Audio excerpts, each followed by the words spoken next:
Te agradeço, Ariel. Bom, de Buenos Aires a gente vai direto a Londres. Cecília Malan já está aqui com a gente ao lado do Ariel, porque líderes europeus também se manifestaram sobre os ataques terroristas em Brasília. Cissa, nos traga os detalhes, por favor. Bom dia para você. Bom dia, Cecília, Ariel, bom dia a todos. Bom, por aqui também a repercussão foi imediata e em tom de repúdio.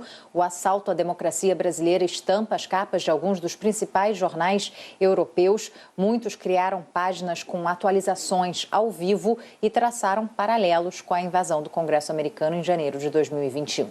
O britânico The Guardian fala em violência política e diz que os extremistas de direita se recusam a aceitar a vitória de Lula na eleição do ano passado. O Independent descreve o rastro de destruição que os apoiadores de Bolsonaro deixaram para trás e chama a atenção para o número reduzido de policiais.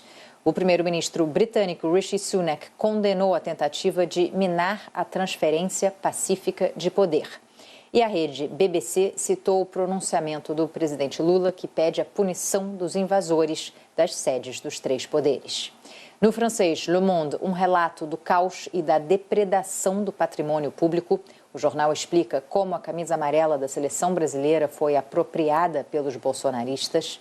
A invasão de golpistas foi capa do espanhol El País. O jornal destacou que os bolsonaristas pedem uma intervenção militar para derrubar e prender Lula, que assumiu o poder há uma semana depois de ser eleito democraticamente. A rampa do Congresso estampa também a capa do americano New York Times. O jornal afirma que os eventos em Brasília representam a culminação violenta de anos de teorias da conspiração estimuladas pelo ex-presidente Jair Bolsonaro e seus apoiadores de direita. Foto parecida na primeira página do Wall Street Journal, que disse que os radicais que invadiram os prédios públicos em Brasília são apoiadores de Bolsonaro e não conseguem aceitar a derrota nas urnas. Muitos líderes mundiais saíram em defesa da democracia brasileira. O presidente dos Estados Unidos, Joe Biden, que está numa viagem à Cidade do México, disse que condena os atos terroristas em Brasília e que o resultado das urnas deve ser respeitado. Usar a violência para atacar instituições democráticas é sempre inaceitável, disse Antony Blinken, secretário de Estado americano. Emmanuel Macron escreveu que o presidente Lula pode contar com o apoio incondicional da França. O secretário-geral da ONU disse que a vontade do povo brasileiro e as instituições democráticas devem ser respeitadas. Antônio Guterres escreveu que tem plena confiança que assim será, já que o Brasil é um grande país democrático. Um país, Cecília, que não é representado pelos criminosos que assaltaram Brasília ontem. Cissa, você continua com a gente, te agradeço pelas informações, porque a gente vai precisar fazer aquele intervalo rapidíssimo, mas volta já já com o Guilherme Casarões para a gente poder conversar sobre essa repercussão internacional, paralelo disso com o Capitólio nos Estados Unidos. É claro que vocês ficam aqui com a gente para acompanhar toda a repercussão no mundo e no Brasil com relação aos ataques terroristas de ontem em Brasília. Também teremos uma série de entrevistas. Jade Barbalho também estará aqui conosco para falar sobre a posição de governadores pelo Brasil, a ajuda que será fornecida, Helder Barbalho, a ajuda que será dada à Polícia do Distrito Federal, à segurança. Fique aqui com a gente, já já a gente está de volta.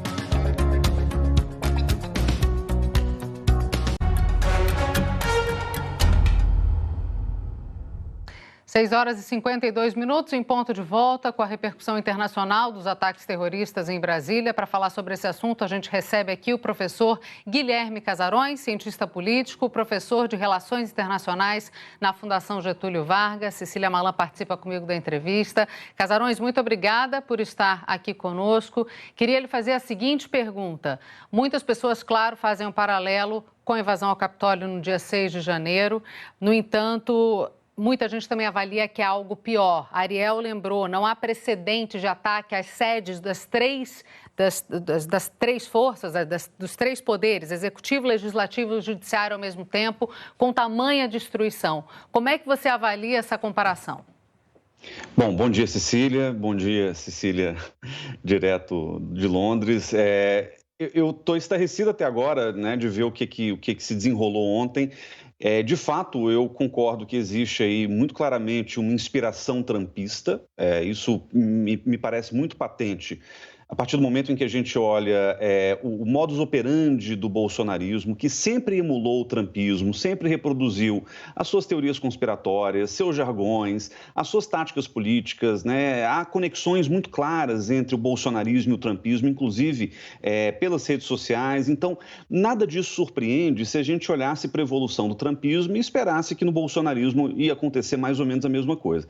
A grande diferença, eu acho, e o que há de mais grave no caso brasileiro, é o componente militarista e antissistema que se fundiram, né, dentro desse movimento bolsonarista e que autorizaram ao longo desse tempo, e sobretudo ao longo dos últimos 2 meses e meio, quer dizer, desde que o presidente Bolsonaro perdeu as eleições, autorizaram chamados muito explícitos de golpe militar, de intervenção militar, que eles chamavam de intervenção federal, artigo 142 e assim por diante. Por que isso é preocupante? No que isso se difere dos Estados Unidos? Lá, quando houve a invasão do Capitólio, foi um choque generalizado, porque aquilo foi visto como um ataque à democracia americana que nunca tinha sido interrompida desde a Guerra Civil dos Estados Unidos no século XIX. Aqui no Brasil, isso se mistura com tentativas de golpe militar, algumas bem-sucedidas, que aconteceram ao longo de toda a nossa história. E com esses manifestantes, inclusive, pedindo ditadura militar. Então, o grave aqui é que a gente tem uma frágil democracia, instituições muito mais fracas do que aquelas dos Estados Unidos, e um retrospecto autoritário que nessa hora que a gente vê pessoas destruindo a sede do Supremo Tribunal Federal, do Congresso e do Planalto, né? Isso volta, né? Essa memória do golpe militar, essa memória de uma ruptura democrática, ela volta de maneira muito clara. E, de fato, como o Ariel já mencionou, nunca houve nada parecido em termos de assalto institucional. As pessoas até evocaram 2013, mas, gente, em 2013 manifestantes subiram no terraço do Congresso. Outra coisa é entrar nesses prédios, depredar os bens públicos, como a gente viu, arrancar porta, destruir janela, fazer um monte de coisa. E eu acho que isso, só para finalizar, é algo que já vinha sendo preparado em termos da ação em si, desde pelo menos o 7 de setembro de 2021. Em que a imprensa deu conta de maneira muito clara de que ali, naquele momento, havia um ímpeto golpista que, de alguma forma, foi estimulado pelo então presidente Bolsonaro. Professor, a Cecília de Londres agora. A gente vem mostrando como esse assalto à democracia brasileira estampa as capas de alguns dos principais jornais internacionais, deixando claro aí que o mundo está acompanhando o que se passa no Brasil. Eu pergunto ao senhor, como fica a imagem do Brasil no exterior? Uma semana depois de passar uma mensagem de renovação política, de transição democrática, como fica a imagem agora, com a democracia sendo testada desse jeito? Olha, o sentimento no exterior, de uma maneira geral, Cecília, é de apreensão. Mais ou menos como a gente vinha vendo desde as eleições, uma apreensão muito grande, o processo eleitoral, a contestação do processo, isso tudo vinha resvalando na imprensa internacional de maneira muito negativa, gerando justamente essa apreensão. Mas eu acho que existe uma percepção de que a mudança de poder no Brasil proporcionou uma mudança de ares e uma espécie de salvaguarda da democracia brasileira. É óbvio que, olhando hoje, acho que a diferença também para os Estados Unidos é que lá o Capitólio aconteceu enquanto Trump ainda era presidente, pelo menos tecnicamente até dia 20, né? Aqui, no caso, o governo acabou de ser empossado, o novo governo. Esses movimentos são claramente de contestação da legitimidade desse novo governo, desde as eleições, mas a comunidade internacional acho que entende que, desde que medidas sejam tomadas pelo governo federal e pelos novos representantes de maneira clara e contundente e rápida, né, para acabar com essa destruição que a gente viu em Brasília desde ontem, eu acho que isso não vai danificar mais a imagem do Brasil, se a gente comparar com o que foram os 4 anos do presidente Bolsonaro no poder, em que o assalto à democracia vinha de cima para baixo também, né?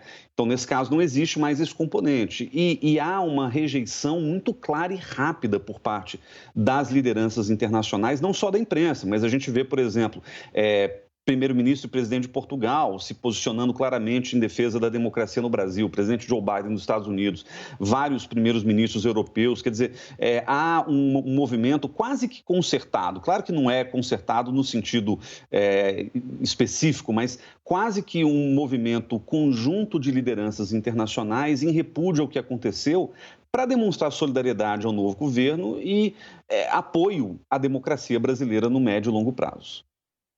Guilherme Casarões, lhe agradeço muito pela participação aqui conosco. Ainda teremos muito que falar ao longo do dia e da semana, portanto, contamos com você. Muito obrigada. Cecília, foi um prazer. Obrigado. Obrigada, Cissa. Obrigada também pela participação aqui com a gente.